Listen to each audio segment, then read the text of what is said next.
Hey guys, welcome back.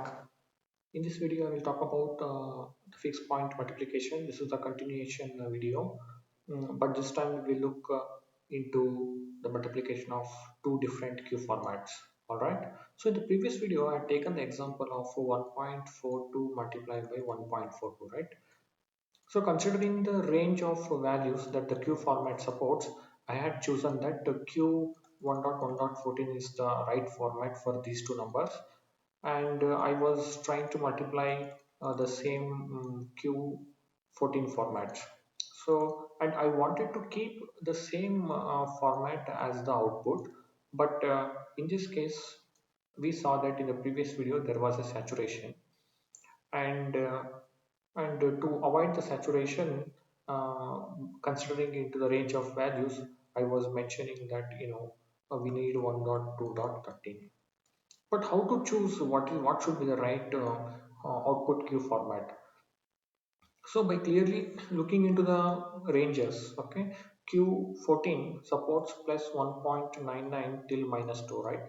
So what if you just take the max values plus 1.99 into plus 1.99, you multiply both of them, you would get something. So what would be your value? You would get something like 3.999, right? So considering this, so this will come under the range of Q1.2.13. So that's how we can actually predict that to avoid saturation, what should be my output Q format. So this particular logic is pretty much important because now we are going to deal with the different Q formats. So let us take an example of, let's say, 1.42. I will take the same thing. Then this we can represent Q14, right? So then mm, I will take some 3.5, because now this I can represent in Q13 format, right? So I need to multiply these two.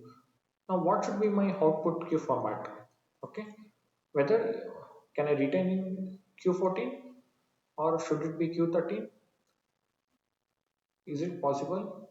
So, in order to figure out, as I was telling, so we can take the max value here. Max value is plus 1.9, right? What is the max value here? Plus 3.99. So let us multiply these two things. So then, what do you get? You would get plus 7.999. Okay, so basically this will come under the range of the Q format, which is 1.3.12, right? Basically Q12 format. So now let us see how to actually do the multiplication and place the output in Q12 format. So 1.42, okay, I'm going to store this in 1.42 into 2 to the power of 14 plus 0.5, right? So B 3.5 into 2 to the power of 13 plus 0.5. So let me calculate this, okay, and let us see what I am going to get. So the first number is 23265. So what is the second number? 2 to the power of 13 plus 0.5. So the second number is 28672. Okay. Now, if I multiply these two numbers, what do I get? 23265 into 28672. So I get 6670 54080. Okay. Now I know that my output Q format should be Q12, right? So now this will be in what format? So Q14 and Q13. So this will be Q27, right? So now how to get Q12? If I want to get Q12, then definitely I have to do right shift by right shift by 15, right? Okay. So before doing that, first we need to do the rounding. So result is equal to result plus, since we gonna, so result plus 2 to the power of 14, you add 2 to the power of 14 plus, so what is the value you got? You got 667070,464, right? Now, first you do uh, right shift by 15. So if you do that, that will be in Z, right? So 2 to the power of 15.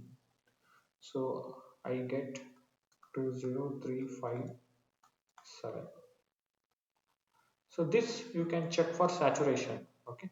Anyway, we are taking care of the output queue format. This saturation will require if you're trying to retain to any of the input queue formats, whether it is Q13 or Q14, then you have to check for saturation. But since you're taking care of by looking at the ranges, you're taking care of the final output queue format, this saturation will not play a big role. So this will fit in the 16 bits and this is in Q1.3.12. Okay.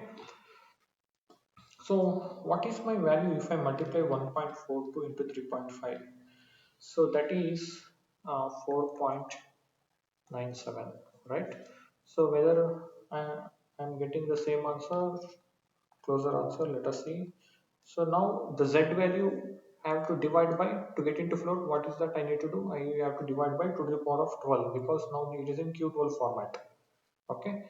So if I divide it, now my float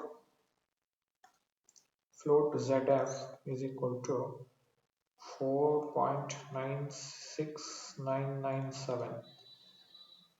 I got my answer which is close to 4.97. Okay. I hope you got the clarity on how you can multiply two different queue formats. Once you are multiplying two different queue formats, by knowing the ranges of these queue formats, you can predict the output queue format, and once you know the output queue format, you will actually know how many bits you have to do right shift to achieve the required queue format for the output. All right. So that's all about today's video. If you are looking for more videos, please do subscribe to the channel. Have a great day. Bye bye. Thank you.